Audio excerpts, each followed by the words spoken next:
tsy azo ekena ny fomba fiasan'ny jirama indrindra ny fomba fikirakran'ireo facture indrindra amin'izao ameana ara-pahasalamana izao araka ny fanehonkevitra nataon'ny fiarahamonim-pirenena mivondrona ao anivon'ny Carduc. Izay atao amin'ny Carduc Madagasikara dia tsy manaika ny io fepetra apetraky ny jirama io ary misarika ny saina mpitondra fanjakana amin'ny antsotsay ataon'ny jirama eo amin'ny mpanjifa indrindra amin'ity resaka double facturation tamin'ny mois de mai ity. Raha tadiditsika tsara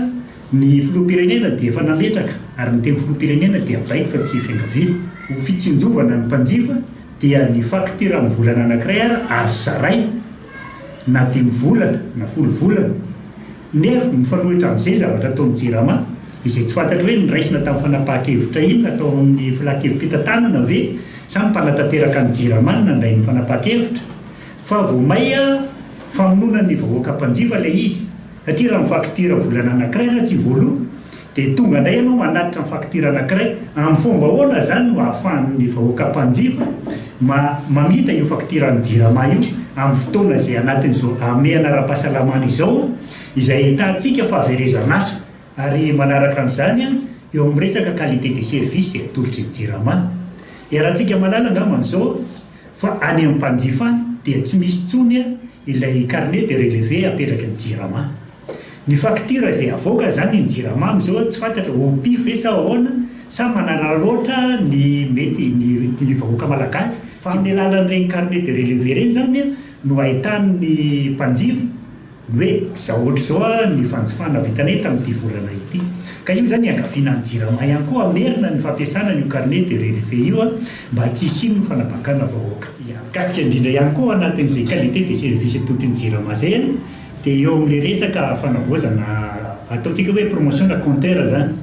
Misy fanampina compteur izay nomeny jirama ho alohan'ny mpanjifa izay lazainy zareo hoe compteur intelligent. Rehefa anontaniana ny mpiasan'ny jirama nefa eo amin'ny resaka